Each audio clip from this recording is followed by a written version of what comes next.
Bom dia, paz do Senhor, para você que está aí na audiência. Oh, glória, vamos lá para mais uma manhã gloriosa, gloriosa na presença do nosso Deus, ok?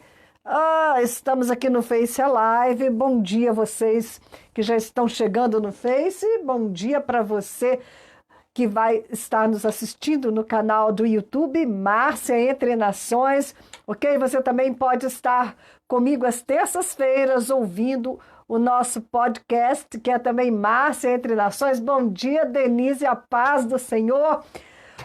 Nós estamos aqui cheias da força do nosso Deus, da revelação, né, de Jesus Cristo através das nossas vidas. Nós não temos sequer noção do privilégio que Deus nos concede quando Ele nos traz a essa existência. Cada um de nós que chega nessa existência, chega para encarnar a obra de Jesus Cristo, chega, né, para estar ligado na vide verdadeira, para receber da seiva da vide, para frutificar, ligados na vide que é Jesus Cristo. Nós somos a igreja do Senhor. Bom dia, Maria Luísa. Nós somos... Opa, deu um pique aqui na nossa transmissão. Bom dia para todos vocês. Nós somos aqueles que estamos nesta terra para manifestar o Filho de Deus. E se o Filho de Deus é a perfeita manifestação do Pai, nós estamos aqui para manifestar perfeitamente aquilo que o Criador de todo o universo é. Ok? Nós somos a plenitude daquele que a tudo enche, diz a palavra do Senhor. Bom dia, Ana Luísa! Um beijo grande para você também, Ana Luísa, ligada aí. Ana Luísa é a minha mais nova discípula, 4 anos de idade, né? Ligadinha no programa com Márcia Martins, o clamor, né?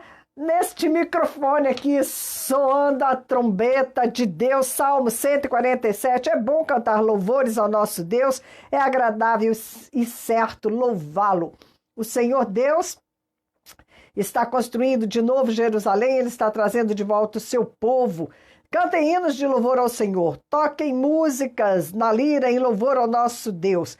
Ele cobre de nuvens o céu, manda cair chuva na terra, faz crescer grama nas montanhas e dá de comer aos animais, e alimenta os filhotes dos corvos quando eles pedem. O que agrada a Deus não são cavalos fortes, nem soldados corajosos, mas sim as pessoas que o temem e põem a sua esperança no seu amor. Ainda este final de semana, ontem, falamos, né, grandemente sobre isso, né? O que o Senhor deseja de nós é que nós tenhamos confiança nele e neste amor que ele tem por nós. As pessoas que o temem põem a sua esperança no seu amor. A nossa esperança está no amor que o Senhor tem por nós. Juliana, bom dia, Juliana. Juliana, essa manhã foi tão gloriosa. Nós já nos alimentamos do corpo, do sangue de Jesus Cristo e o Senhor vem, né, abrindo os olhos do nosso entendimento. Amém. Vamos ver aqui, ó, 148. Todos os que estão nos céus, louvem o Senhor Deus nas alturas. Louvem o Senhor todos os seus anjos, todos os seus exércitos celestiais. Louvem o Senhor. Que todos louvem o Senhor. Louvem o Senhor. Moços, velhos, crianças, né? Esse é o 148, né? Louvem ao Senhor. Cantem ao Senhor, o nosso Deus, uma nova canção. Alegre-se, ó povo de Deus, por causa do seu Criador. Fique contente por causa do seu Rei. Essas são as palavras que nós temos nesta manhã. Vamos adorar o nosso Deus. Nós não temos, né? Nós não temos ideia do potencial que nós temos. Bom dia, Luciana Timóteo. Nós não temos ideia do potencial que nós temos, de quem somos nós, uma vez resgatados, uma vez em Cristo Jesus.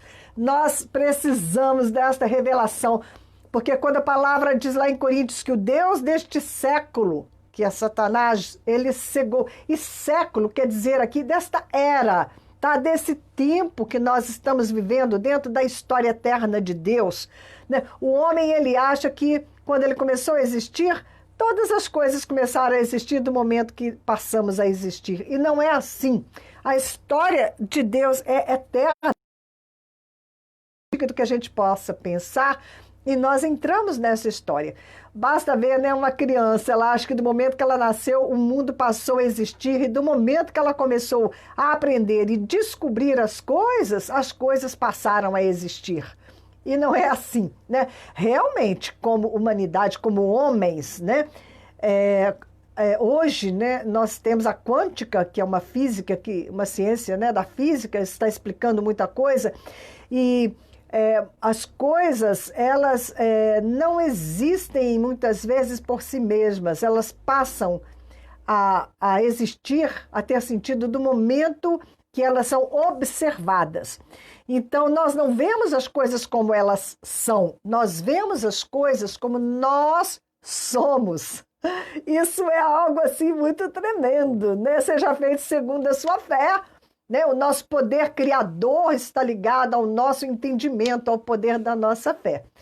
Muito bem, e até perdi onde eu estava, né? Eu estava dizendo que nós não temos ideia, porque o Deus desse século, ele cegou o entendimento dos incrédulos para que não lhes resplandeça a glória, né? A glória que tem na face de Jesus Cristo, a glória de Deus.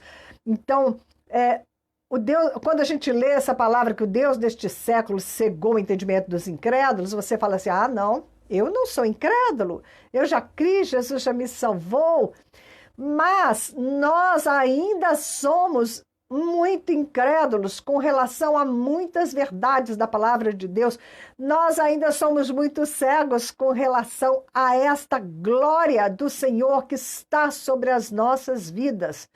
Nós somos crianças que não entendemos quase nada, e à medida em que a gente for crescendo no conhecimento do Senhor, nós vamos ver que a sabedoria de Deus é insondável, que o que Ele planejou para cada um de nós é tão imensurável, é tão tremendo, né? A revelação dos filhos de Deus, né? Nós precisamos ser revelados como filhos de Deus, precisamos compreender a magnitude do plano de Deus ao nos resgatar em Cristo Jesus, não é? Jesus Cristo, ele nos deu a sua glória, nós nos tornamos filhos de Deus, nós retomamos o projeto que Deus tinha para nós no começo, quando ele criou Adão e Eva, e de uma forma ainda mais gloriosa do que era no começo. Ok? O Espírito de Deus, ele está falando comigo nesta manhã, e eu não sei o quanto, né, nós vamos poder compartilhar disso que o Espírito, desta revelação que o Espírito está trazendo, porque, né, eu preciso que o Senhor vá adiante, que complete isso, e você pode dizer, mas não está na palavra. Gente, a palavra de Deus, ela tem a profundidade exata do que a tua espiritualidade é profunda. Ok? Se você é raso no Espírito, você não vai entender as coisas do Espírito. Porque as coisas do Espírito de Deus, elas podem ser discernidas, conhecidas, entendidas e aceitas por aqueles, não é, que estão sendo guiados pelo Espírito de Deus, que estão também ligados no Espírito de Deus. Quanto mais maduro você é, né, mais você vai entender as coisas do Espírito de Deus, ok? Esses dias eu estou voltando a Gênesis. Gênesis é um manancial, como eu já disse para vocês, é lindo. Cada vez que você lê Gênesis de novo, o Senhor fala, o Senhor continua falando. E eu já estou lá em Gênesis 9, mas essa manhã, né, eu retornei aqui ao capítulo 1 de Gênesis, porque... Juliana, né, Juliana? Aquela Bíblia que você deixou lá é uma Bíblia de estudo que Juliana comprou. Ela é toda explicadinha, né? Tem que ter muita paciência para ler. Mas quando eu estou de manhã na sala de oração, aquela Bíblia está lá. E hoje, algo que eu li ali fez uma diferença, assim, sabe? Como destampou, tirou a tampa de uma vasilha, assim, e começou a sair coisas que eu não não tinha visto antes por causa de uma única palavra. Bom dia, Braulio Capel. Vamos lá. Olha bem, quando eu li aqui Gênesis, no capítulo 1, o versículo 26 e o versículo 28. Acho que esses dois versículos, exatamente. O versículo 1, 26 vai dizer, né? Aqui, vamos aqui. Eu até vou pegar essa versão que tem aqui no estúdio da rádio. Nós estamos na Rádio Impacto, ok? 106,3, você pode sintonizar. Também temos um site. E então, eu vou pegar a Bíblia de uma versão mais antiga, porque a versão de hoje, ela é muito boa, muito assim gostosa de ler, tudo muito, né, fácil a linguagem de hoje, mas ela atropela várias revelações, porque quando eles tentam simplificar muito, corta, né, muita da essência de coisas que não poderíamos perder. Este é o problema com as traduções da Bíblia. Se pudéssemos ler no original, seria maravilhoso, né? Ler em hebraico, em grego, né? Hebraico, Antigo Testamento, grego, Novo Testamento, do original, porque muita coisa a gente perde por causa das traduções. Então, esse aqui, eu pegar essa mais antiga aqui, 1:26, e disse Deus, façamos o homem a nossa imagem, conforme a nossa semelhança. Já ouvimos isso muitas vezes. O fato de que nós temos a imagem e semelhança de Deus torna a vida de cada ser humano muito preciosa. Então, quando a gente lê o relato da criação e a gente vai para frente, né, é inadmissível para Deus, né, que o homem seja morto, porque você está atingindo diretamente o Criador quando você mata a criatura. O homem, ele tem imagem e semelhança de Deus. Isso o torna extremamente digno, não é? Não pode, né, ser tratado como uma coisa de pouco valor. Jesus disse, né, que uma alma vale mais do que o mundo inteiro. Tamanho o valor que nós temos, porque fomos feitos à imagem e semelhança do Senhor. E aqui é o Pai, o Filho e o Espírito Santo, né? Conversando e criando, e diz, e domine sobre os peixes do mar. Isso é algo que eu ainda quero pesquisar. Por que foi necessário dizer os peixes do mar? Não é claro que os peixes vivem no mar? E o homem devia dominar sobre os peixes do mar e sobre as aves dos céus, interessante, né? Dos céus, e sobre o gado, e sobre toda a terra, e sobre todo réptil que se move sobre a terra. É lógico que o réptil se move sobre a terra, é lógico que as aves voam nos céus. Então, com certeza tem um sentido especial aqui, que depois nós precisamos descobrir, ok? Vamos a um golinho d'água aqui. E criou Deus, o homem, à sua imagem, a imagem de Deus o criou. Aqui vem reafirmando isso. Macho e fêmea os criou. Deus criou o homem, a criatura humana, né? Só existia um exemplar, que era o homem, que ele era em si mesmo, né, toda a essência da humanidade. E Deus os abençoou, e Deus lhes disse, frutificai e multiplicai-vos, enchei a terra, e sujeitai e dominai sobre os peixes do mar, as aves dos céus, e sobre todo animal que se move sobre a terra. Tá? E interessante, esse verso 28 me chamou muita atenção nessa outra Bíblia, porque ali eles retomaram o sentido inicial do texto. E quando Deus falou aqui, multiplicai-vos, enchei a terra, ali a palavra está, tornai a encher a terra e multiplicai-vos. Era para eles repovoarem a terra, tornar a enchê-la com pessoas. Se você vai tornar a povoar esta terra, isso significa que essa terra antes já era povoada. De tudo aquilo que a gente tem visto, né, eu comecei a pensar, não significa que é uma verdade absoluta, Isto é uma cogitação que eu vou compartilhar com vocês. Você submeta isso ao Espírito de Deus, né? Nós temos que buscar esse discernimento, esse entendimento.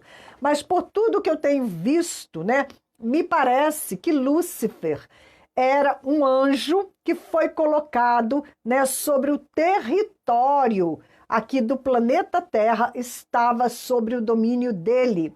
E ele se ensoberbeceu e ele achou, eu tenho muita autoridade, né? Eu não sei, no tempo de Lúcifer, quem é que povoava esta terra? Seria um outro tipo de ser humano? Seriam anjos? Não sei que tipo de criatura de Deus que habitava este planeta debaixo do governo de Lúcifer.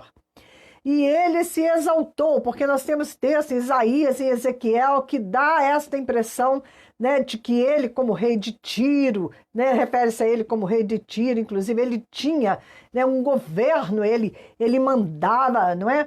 E ele caiu daquela posição dele porque ele se orgulhou, né, ele quis se tornar independente de Deus, não é? Não depender mais do Criador, falar agora eu governo, eu não preciso mais do Senhor sobre mim, do Criador sobre mim. Ele quis declarar a independência dele, ele quis ele próprio receber a adoração e com isso ele caiu. Fabiana Cristina, bom dia. Ele caiu.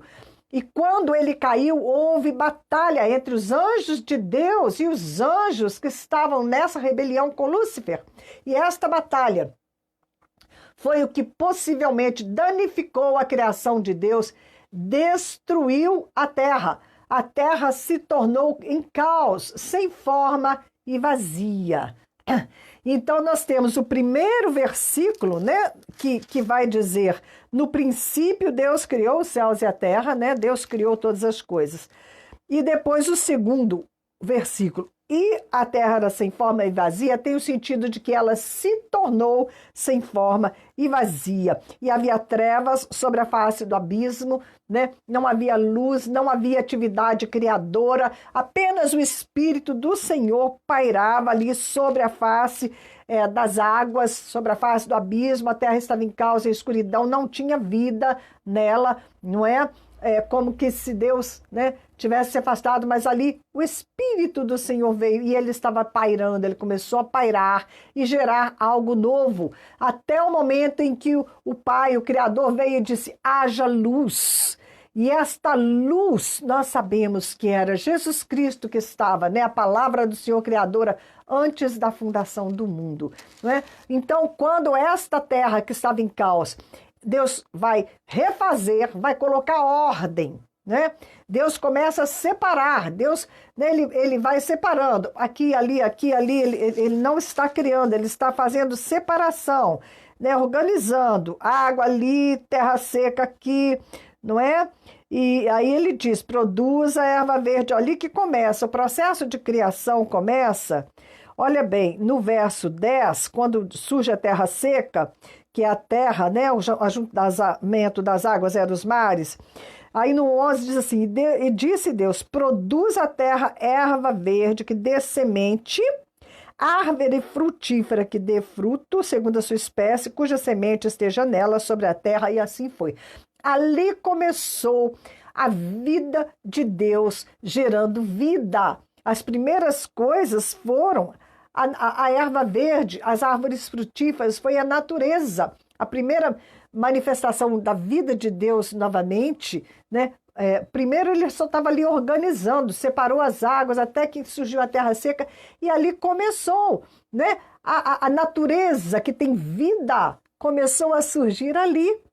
E Deus criou de tal maneira essa natureza que as árvores, você vê que elas produzem o oxigênio que é a base da nossa vida. O oxigênio que nós respiramos vem através, né? A fonte principal é a fotossíntese das plantas que geram oxigênio para nós. Então, desde o começo, as plantas que eram para a nossa alimentação, as árvores, né? Porque as ervas eram para os animais e as árvores para nós, para comer os frutos das árvores. Não só o fruto da árvore, mas o oxigênio, né, que nós temos vem da árvore. E depois que o Senhor criou a natureza, criou esse jardim com flores, com plantas, com tudo isso, é que ele colocou o homem ali para interagir com aquela natureza que ele havia criado. O homem estaria ali, né, para gerenciar, né, e interagir com aquela natureza. Ele seria alimentado, né, pelos frutos, ele seria alimentado pelas árvores do jardim e ele ia cuidar do jardim. Ele ia cuidar e ia ser cuidado, né? É uma interação com a natureza. Cuidar e ser cuidado. E o Senhor colocou ali a árvore da vida no meio do jardim. E é interessante, né? Algo me chamou bem a atenção, de que o homem, ele foi formado do pó da terra.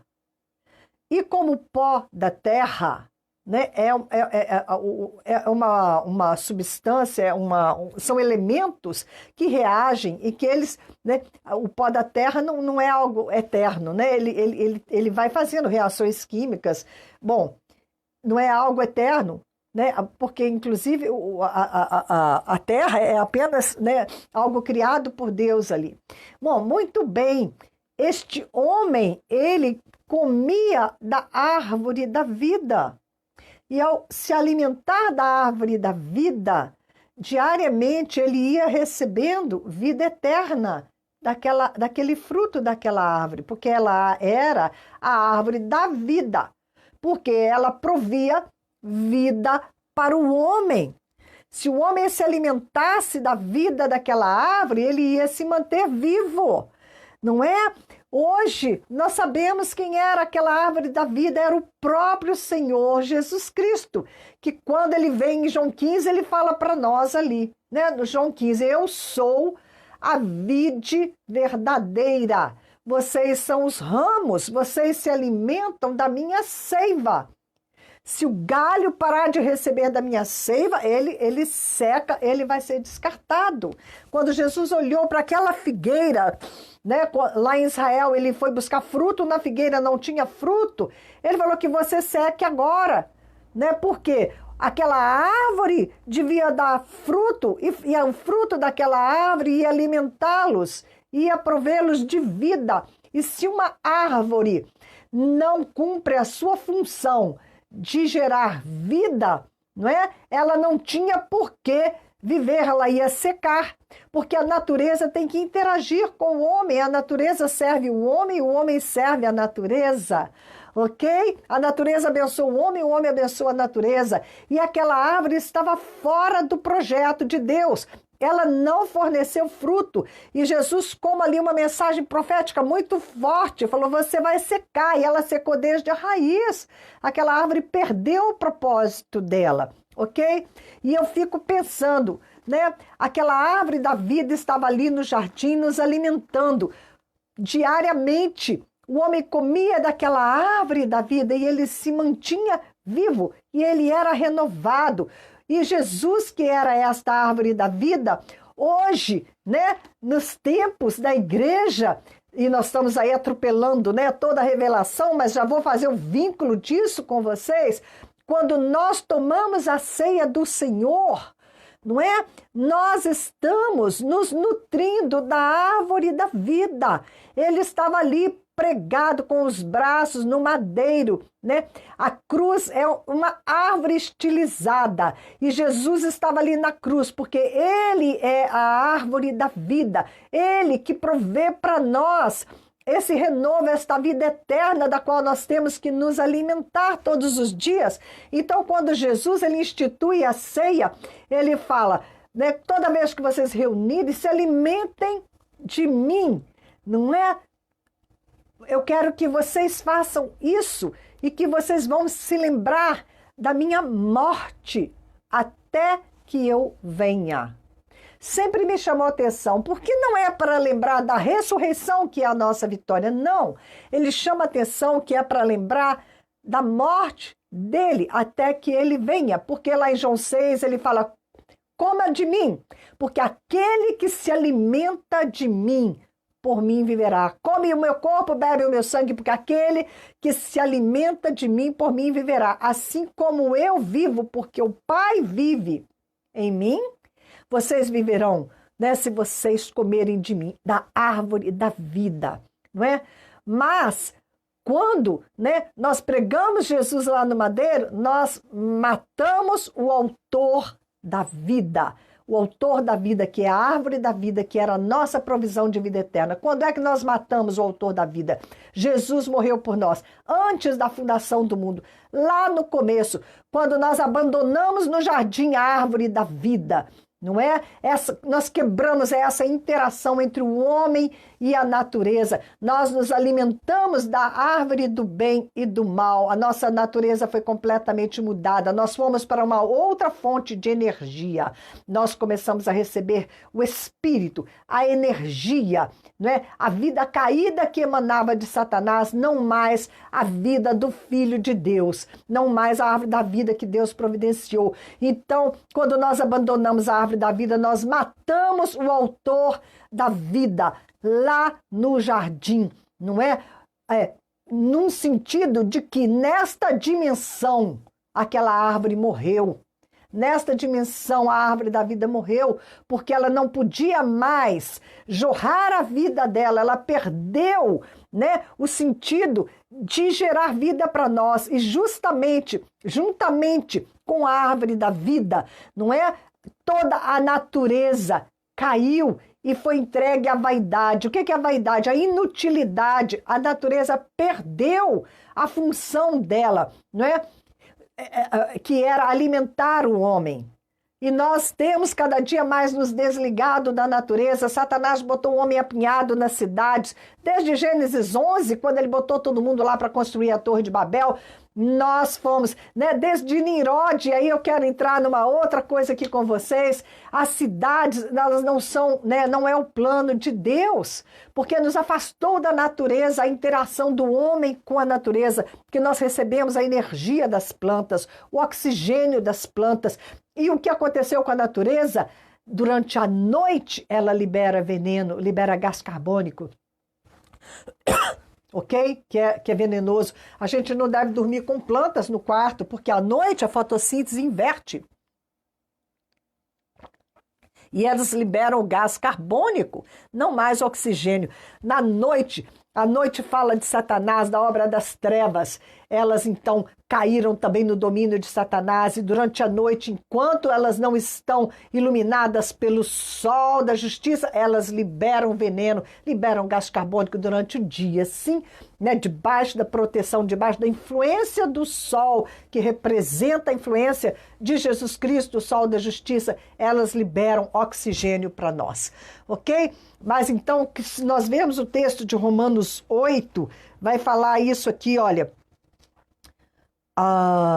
Porque para mim tenho por certo que as aflições desse tempo presente não são para comparar com a glória que em nós há de ser revelada, porque a ardente expectação da criação espera a manifestação dos filhos de Deus. E quando virá essa manifestação dos filhos de Deus, né? Desde já, nós já temos que nos levantar como filhos de Deus e restabelecendo todas as coisas até o momento em que Jesus diz lá em João 6, e né, no último dia eu virei e vocês vão ressuscitar comigo. Ele repete várias vezes em João capítulo 6, e eu os ressuscitarei no último dia, né? Mas o que foi que aconteceu então com a árvore da vida do jardim? Nessa dimensão ela foi abandonada. Ela parou de frutificar porque nós paramos de comer do fruto e gerar vida, não é? E a palavra vai dizer lá em Colossenses que uma vez que nós estamos em Cristo, que nós nascemos de novo, que nós começamos a nos alimentar de novo desta árvore, nós somos a plenitude daquele que tudo enche em todas as coisas. Mas você imagina uma videira que não tenha ramos, como ela vai sobreviver? A seiva vai ficar toda guardada ali na raiz, ela vai ficar adormecida porque ela não tem como frutificar sem seus ramos, né? E por isso nós estamos ligados a Jesus Cristo antes da fundação do mundo, não é? E ele morreu por nós antes da fundação do mundo, a árvore foi abandonada, mas Deus tinha planos, né? Essa árvore veio aqui de novo para essa dimensão terrena, para que nós tivéssemos uma nova chance de nos ligar a ela e ela passasse novamente a gerar vida, né? Toda a morte foi destruída nesta árvore e ela passou a gerar vida para nós e vida eterna. E esta vida eterna nós já temos hoje. E a natureza está aguardando e é para a gente desde já começar a manifestar esta glória de Deus. Porque, como eu disse, né, quando Deus criou o homem do pó da terra, ele falou: eu quero que você governe. Você vigia o jardim, né? Falou com Adão, vigia o jardim, porque ele sabia que Satanás ia tentar pegar de volta o domínio aqui desta terra, o domínio do planeta, e que ele ia tentar, né, contra nós, que ele ia querer a nossa morte, a nossa destruição. Com certeza, não é? Ele não ia querer que o projeto de Deus através do homem, que é um projeto de amor, prevalecesse, porque Satanás é todo ódio. Amém?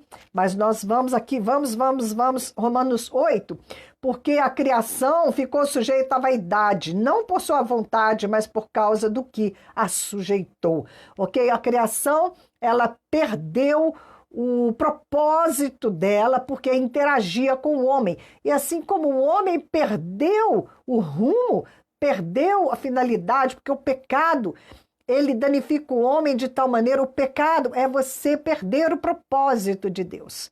Tá? Isso é uma definição básica do pecado. Tá? Eu gosto de dizer, por exemplo, se você pega uma faca e quer usar ela para partir um pedaço de madeira, ela vai perder o corte, ela não foi feita para isso.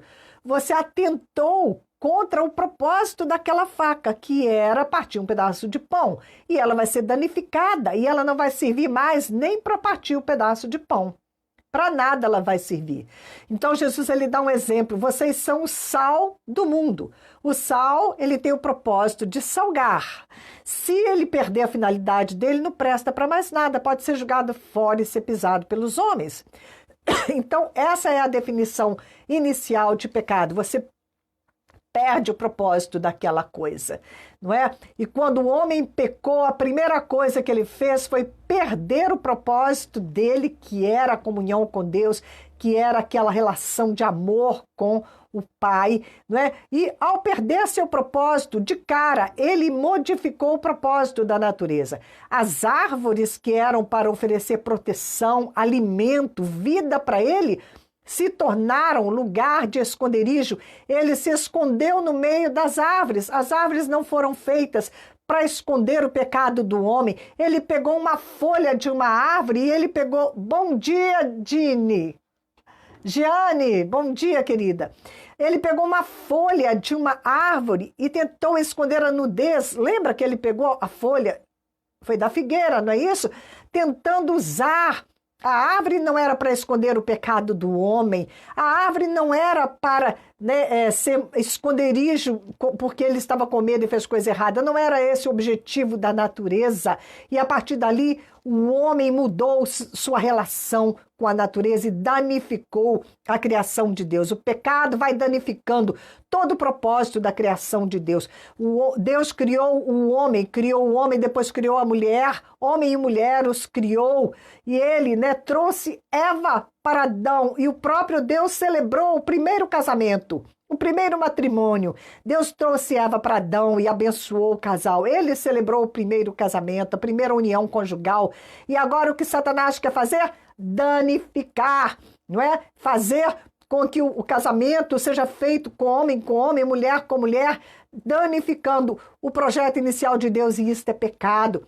Porque tudo que danifica a criação inicial de Deus, isto é o conceito de pecado, tá? E o pecado afasta o homem de Deus, afasta o homem do projeto inicial que Deus tinha para ele. Então aqui está que a criação ficou sujeita à vaidade, perdeu o propósito dela, ok? Perdeu a relação dela com o homem. E não só, né, a criação, a própria árvore da vida ficou, né, sem o objetivo dela no jardim. E ela era, tanto que ela era a nossa fonte de vida eterna, que quando o homem pecou, Deus botou ele para fora do jardim, colocou, né, 2 anjos e colocou 2 espadas que ficavam flamejantes ali para que o homem, né, nessa situação de pecado, nessa situação que ele estava caído, ele não tivesse acesso à árvore da vida e assim permanecesse eterno. Porque se ele continuasse no jardim, ia continuar comendo da árvore da vida, ia continuar perpetuando, né, sendo mantido, né, vivo espiritualmente, mas um espírito caído. E esse não era o propósito do Senhor, né? Não era o plano que Deus fez. O Senhor, já sabendo de antemão que o homem ia falhar, já tinha providenciado o plano da redenção, que é magistral, ok? Magistral. A árvore da vida, Jesus Cristo, vem, né, até nós, e se nós aceitarmos, né, de vir de novo, para ser inseridos nesta árvore, para nos alimentarmos da vida desta árvore, nós seremos novamente religados, restaurados, e o plano de Deus vai se refazendo, vai sendo reestruturado em nossas vidas até aquele dia, né, em que isso vai ser feito em plenitude. Então, a criação ficou sujeita à vaidade, não por sua vontade, mas por causa do que a sujeitou. Nós estávamos responsáveis por tomar conta. Nós, né, o Senhor deu tudo para que a gente dominasse sobre tudo aquilo que Ele tinha criado aqui nesta terra. E como nós caímos, nós arrastamos junto, né, toda a criação de Deus que estava interligada conosco. E ela, então, está nessa situação, e essa criação, né, está na esperança de que também a mesma criatura que somos nós será libertada da servidão, da corrupção, tá? Para a liberdade da servidão, da escravidão do pecado, da corrupção, seremos, né, libertados para a liberdade da glória dos filhos de Deus. E nós que estamos em Cristo já somos livres. Estamos neste planeta para tomar a nossa posição de governo, não permitir que Satanás tenha, não é, vitória, mas que a vitória seja de Cristo Jesus. Nós estamos aqui para implantar o reino de Deus, ok? O Senhor nos colocou para vencer, né, para destruir os intentos de Satanás, e ele vai ser atirado no lago de fogo e enxofre, ele vai ser completamente derrotado, porque maior é o nosso Deus. Então, esta criação, né, está dizendo aqui, verso 22, estamos em Romanos 8, 22, porque sabemos que toda a criação geme e está juntamente com dores de parto, até agora, dor de parto é para gerar alguma coisa. E não só a criação, mas nós mesmos que temos as primícias do Espírito de Deus, né, que estamos com o Espírito de Deus no nosso ventre, também gememos em nós mesmos, esperando a adoção, a saber, a redenção do nosso corpo.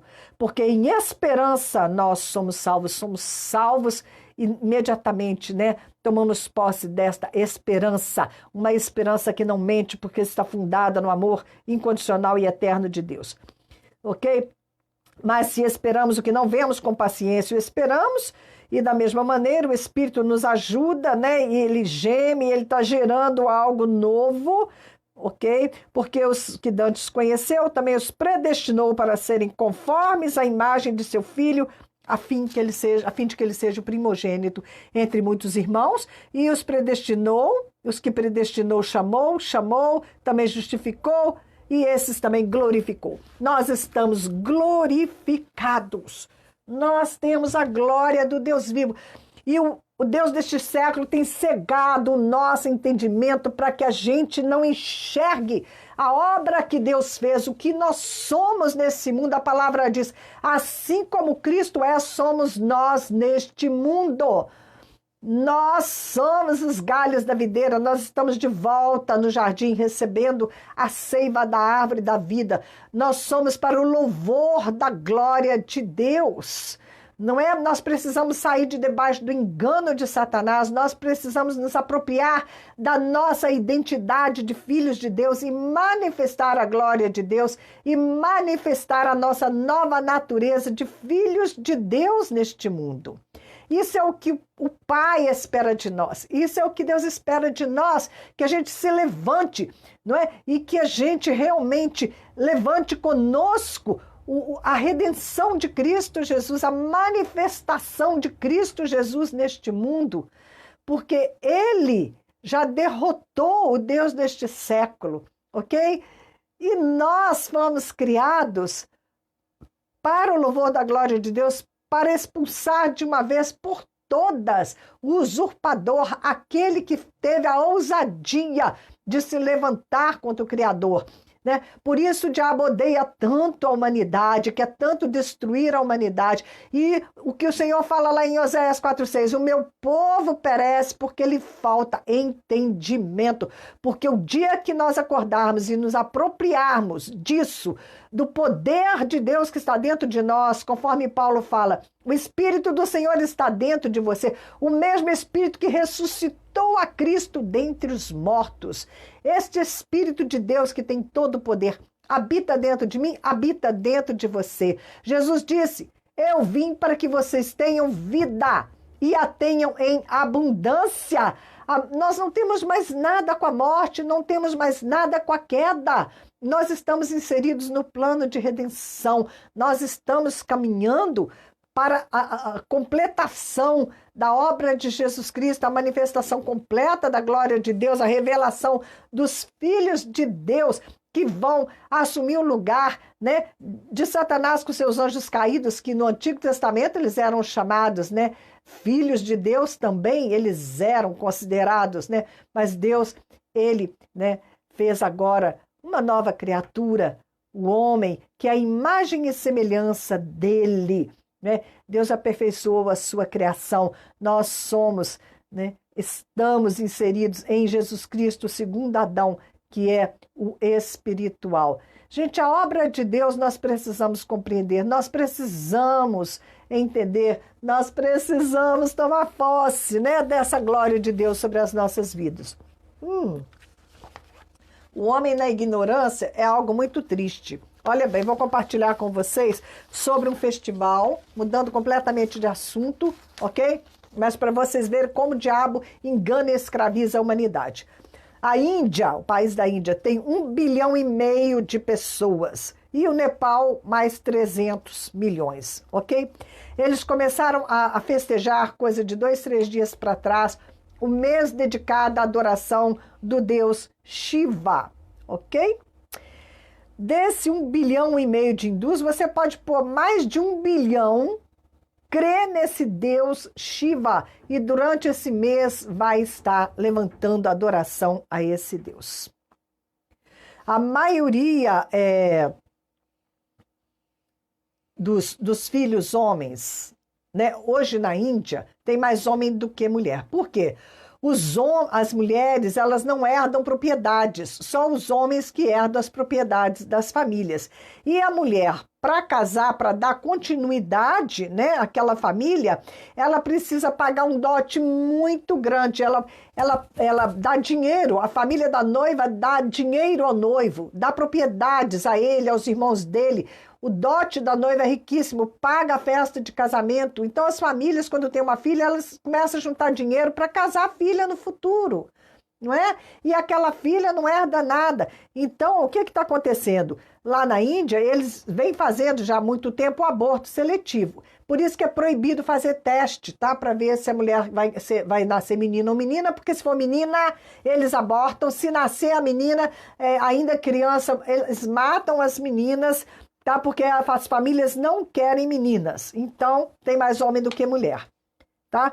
E por ano, a população da Índia tem crescido cerca de 180 milhões de pessoas. É quase a população do Brasil, que aumenta a cada ano lá na Índia. Então, eles não querem mulheres, porque mulheres têm filhos, né? Vai mais ainda aumentar a população e aumenta a miséria, ok?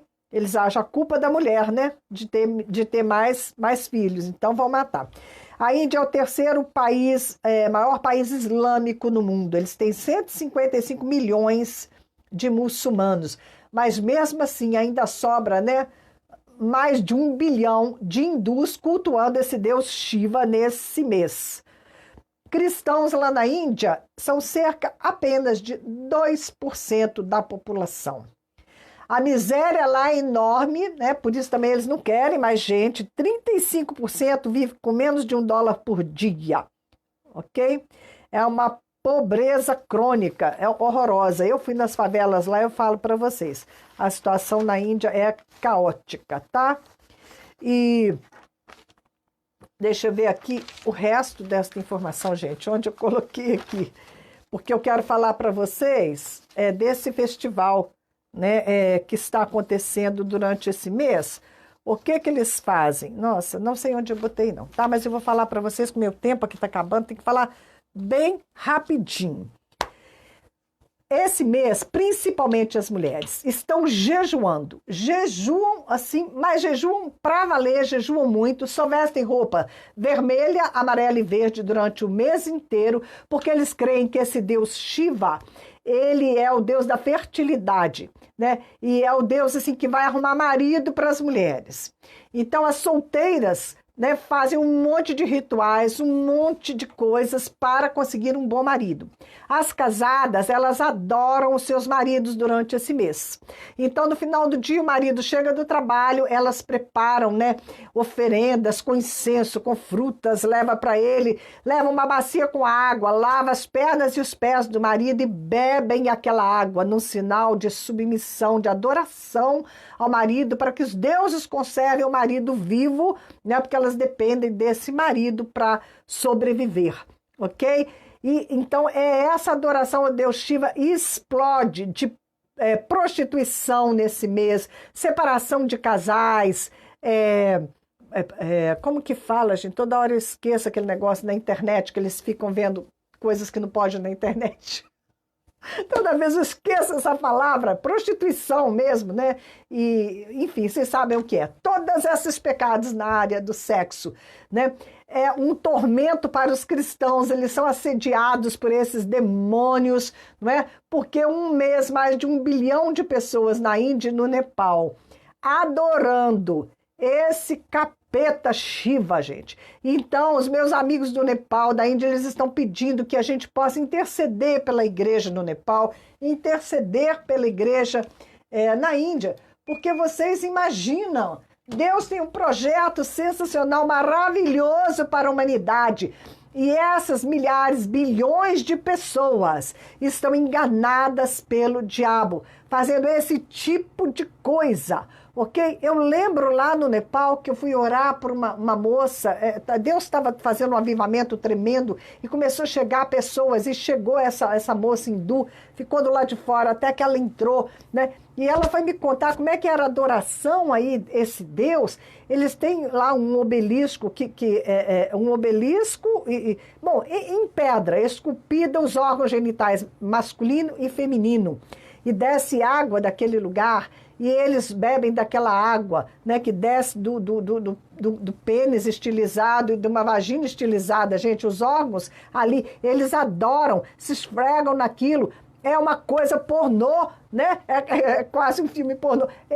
Imagina a felicidade do diabo com esses bilhões de pessoas adorando a esses deuses, jejuando horrivelmente, levantam de madrugada, toma banho gelado, vai para lá, né, oferece, fazer as oferendas. Eles têm altares dentro das próprias casas. As casas têm uns quartinhos pequenininhos no topo da casa, que é só cheio de imagens e oferendas para esses deuses. Meu pai, como Deus deste século cegou o entendimento. Agora, e a igreja? E a igreja, se nós soubéssemos quem nós somos em Cristo Jesus, a gente conseguiria pregar para essas pessoas o evangelho com poder, com uma outra convicção, né, para arrancá-los das garras do diabo, arrancá-los das garras do Deus deste século, porque ele, Satanás, né, continua humilhando a criação de Deus, e nós precisamos assumir a nossa posição. Eu não cheguei como eu queria chegar, né, lá em Gênesis 9, e também está pendurado aqui um estudo que eu quero fazer, uma palavra que eu quero trazer. Nós estamos em tempos de purificação, e se nós nos purificarmos, né, realmente, se a gente for lançando mão, arrancando as coisas deste mundo, as ervas daninhas que ainda, né, tentam nos amarrar e nos cegar, né? Se a gente puder resplandecer a glória da árvore da vida, frutificar, né, ligada na vide, nós vamos ser uma igreja diferente, ok? Vamos poder resplandecer a glória de Deus, porque a ordem que recebemos é de repovoar a terra, de ter muitos filhos, e nós vamos falar sobre isso no próximo programa, se Deus me permitir, né? De que maneira hoje nós podemos gerar muitos filhos. Hoje, de que maneira nós temos que nos multiplicar e espalhar sobre a terra. O que Deus pretende, o que é que Ele está querendo, né? E que rumo que nós devemos tomar. O Senhor, Ele está nos levando de volta, como indivíduos e como humanidade, a fazer o caminho de volta. Confiar no amor do nosso Deus, porque tudo estragou, porque nós não confiamos no amor que Deus tem por nós. Queridos, 10h55, acabou o nosso tempo, e normalmente eu falo, tchau, gente, né? Até a Juliana falou que eu nem despeço. Muito bem, nos vemos quarta-feira, mas eu tenho mesmo que ir, depois a gente conversa mais, tá bom? Beijo grande para todos vocês, que os olhos do nosso coração se abram. É o que eu quero para mim, para você. Fiquem na paz. Beijo.